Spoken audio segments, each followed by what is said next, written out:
Кыздардан тартып төрөт курагындагы аялдарда белдин, табарсыктын ылдый жагынын оорушу кыжаалат кылат. Мындай абал көпчүлүк аял затына белгилүү болгон айыздын келиши менен байланыштуу. Этеккирдин алгачкы жолу келиши кыздардын организминин жетилип жаткандыгынан кабар берет. Көпчүлүк аялдарда айыздын келүү мөөнөтү туруктуу болуп, жалпы абалы көп өзгөрбөйт. Өзгөргөн учурда деле айымдардын көбү ага көңүл бурбай, эч кимге кайрылбай коюусу мүмкүн. Айыздын келүү мөөнөтүнүн бузулушу сиздин организмиңиздеги өзгөрүүлөрдөн же кайсы бир илдеттерден кабар берерин гинекологдор эскертет. Главная причина – это, конечно, воспалительные заболевания женской половой сферы. Хронические метриты, эндометриты, сальпингофориты, аднекситы.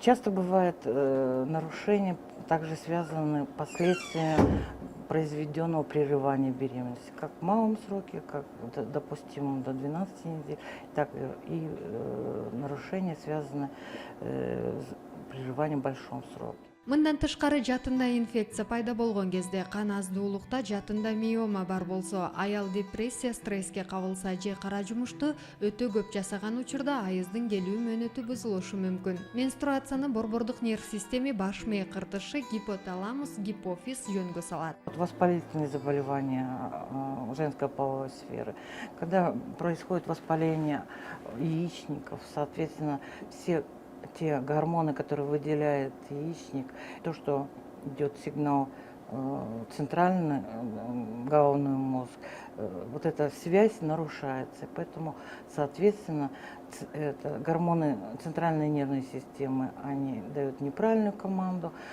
яичниковые гормоны сами по себе страдают при воспалительном заболевании и происходят различные нарушения. Дарыгерлердин айтымында айыздын келүү мөөнөтү 21 күндөн баштап 32 күнгө чейин болсо, бул көрүнүш нормалдуу. Бирок ар бир аялда ай сайын айыздын келүү мөөнөтү туруктуу болушу керек. Эгер айыз маалы 3 күндөн 7 күнгө чейин созулса, кооптонууга себеп жок. Андан көп күнгө созулса, кандын көлөмү көп болсо, кан кетүү коркунучу бар экенин эске алыңыз. Главное, конечно, опасное нарушение – это кровотечение, так называемое дисфункциональное маточное кровотечение.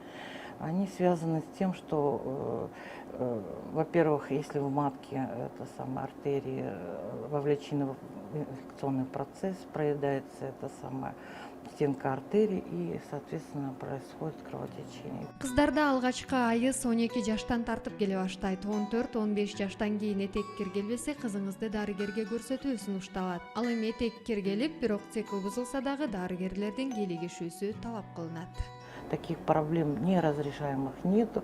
В случаях нарушения менструального цикла, связанных с воспалительным заболеванием, необходимо обратиться к гинекологу, пройти курс полноценного противовоспалительного лечения. В случаях гормональных нарушений необходимо обращаться к так называемому гинекологу-эндокринологу, обследовать все гормоны крови, все тесты, которые назначает вам эндокринолог-гинеколог, и все эти нарушения излечить.